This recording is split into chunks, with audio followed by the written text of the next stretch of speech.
तो हेलो दोस्तों, कैसे चल रही है आपकी एग्जाम की तैयारी?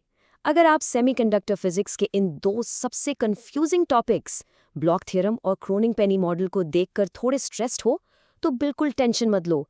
मैं यहाँ आपके स्मार्ट सीने की तरह आपको ये एकदम सिंपल स्टेप्स में समझाने आ गया हूँ।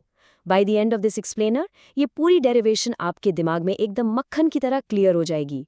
और हाँ, आगे बढ़ने से पहले चैनल को सब्सक्राइब जरूर कर लेना, ताकि आप ऐसे ही और सिंप्लीफाई किए हुए एक्सप्लेनर्स मिस ना करें। चलो, लेट्स डाइव राइट इन। आज का हमारा रोड मैप बहुत ही सिंपल है। First, we will look at the periodic potential problem. Second, solution, the Bloch theorem. Third, हम समझेंगे the Kronig Penney shortcut. Fourth, finding the electron energy. And finally, summary and key takeaways. एक एक करके इन concepts को unbox करते हैं। Let's start with Section 1, the periodic potential problem. देखो, पुराने जमाने में साइंटिस्ट को लगता था कि इलेक्ट्रॉन क्रिस्टल लैटिस में बिल्कुल फ्री होता है, जैसे रात को एक जीरो ट्रैफिक वाली एम्प्टी रोड पर चलना। Smooth, right? But reality is totally different. एक एक्चुअल क्रिस्टल लैटिस किसी क्राउडेड इंडियन बाजार में चलने जैसा है। वहां पर बहुत सारे पॉजिटिव आयंस बैठे हैं और हमारे बेचारे इलेक्ट्रॉन को उनके बीच में से बच बच कर निकलना पड़ता है। इसमें एक्चुअल फोर्स लगता है, फ्री मूवमेंट जैसा कुछ नहीं होता। इस क्राउडेड बाजार वाले जिगजैग मूवमेंट को हम टेक्निकली पीरियोडिक पोटेंशियल कहते हैं। नोटिस कीजिए कैसे पोटेंशियल एनर्जी का ग्राफिक कंटिन्यूअस वेव की तरह ऊपर और डाउन जा रहा है। जब इलेक्ट्रॉन एग्जैक्टली दो पुलिंग आयंस के बीच में फंसा होता है ना, तो उस पर तगड़ी खींचतान होती है और उसकी पोटेंशियल एनर्जी अपनी एब्सोल्यूट पीक पर होती है। लेकिन जैसे ही वो किसी आयन के पास आता है, पोटेंशियल ड्रॉप होके जीरो हो जाता है। क्योंकि ये पैटर्न बार बार रेगुलरली रिपीट होता है, we call it periodic. Okay, moving on to Section 2, solution, the block theorem. अब इस अप डाउन वेवी एनवायरनमेंट में मात करना बहुत मुश्किल था, तो यहाँ एंट्री होती है ब्लॉक भाई साहब की। उन्होंने एक कमाल का सोल्यूशन दिया। उनकी इक्वेशन थोड़ी डरावनी लग सकती है। psi equals e to the power of ikx multiplied by u of x. Let me break this down for you in simple terms.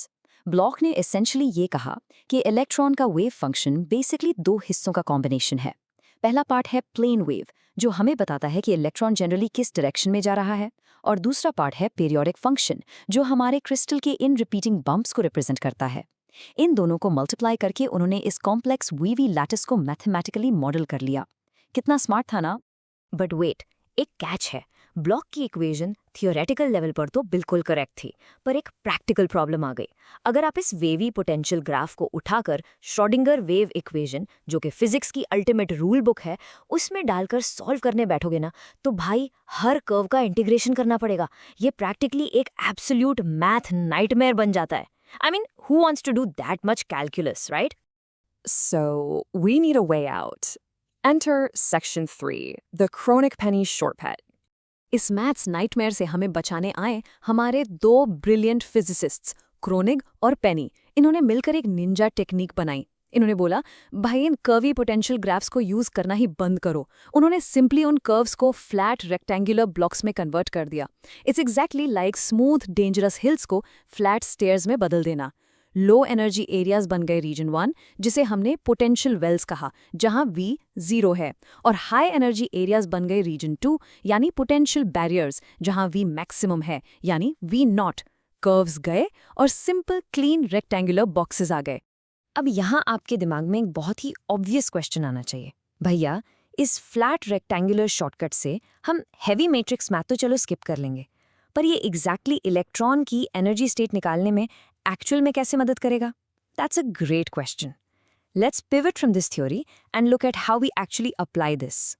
Let's dive into Section 4, finding the electron energy. इन flat boundaries को use करके अब हम easily Schrodinger equation को exams के लिए solve कर सकते हैं। उन सारी कॉम्प्लेक्स मैट्रिक्स मैथ को एक साइड रख देते हैं। The beauty of the Kronig Penney shortcut is that it gives us two opposite extremes to work with. Case 1, जब पोटेंशियल V कंप्लीटली इन्फिनिटी हो, और केस 2, जब पोटेंशियल V परफेक्टली जीरो हो। Let's look at the incredible results we get. So case 1 में जब boundary potential literally infinity होता है, तो हम वेव फैक्टर के साथ चलते हुए simply sine of alpha a equal 0 equate करते हैं। इससे जब हम एनर्जी के लिए सॉल्व करते हैं, तो फाइनल फॉर्मूला निकल के आता है E equals n² h² divided by 8 ma²। Guess what, ये वही सिंपल फॉर्मूला है जो आपने एक particle confined in rigid box के लिए यूज किया होगा। फेमिलियर लग रहा है ना? और अब देखते हैं केस 2, जब पोटेंशियल कंप्लीटली जीरो है। यहाँ हम वेव फैक्टर को डायरेक्टली डी ब्रॉगली वेवलेंथ से लिंक करते हैं, यानी बेसिकली पार्टिकल को एक वेव की तरह ट्रीट करते हैं। इसको सिंप्लीफाई करने के बाद रिजल्ट आता है E=p² डिवाइडेड बाय 2m। थोड़ा ध्यान से देखो इसको, ये कोई एक्सोटिक कॉम्प्लिकेटेड क्वांटम इक्वेशन नहीं है, ये अपना क्लासिक किनेटिक एनर्जी का बहुत ही सिंपल फॉर्मूला है। इसका मतलब यहाँ इलेक्ट्रॉन बिल्कुल एक फ्री पार्टिकल की तरह मूव कर रहा है। Alright, we made it to the end. Section 5, Summary and Key Takeaways.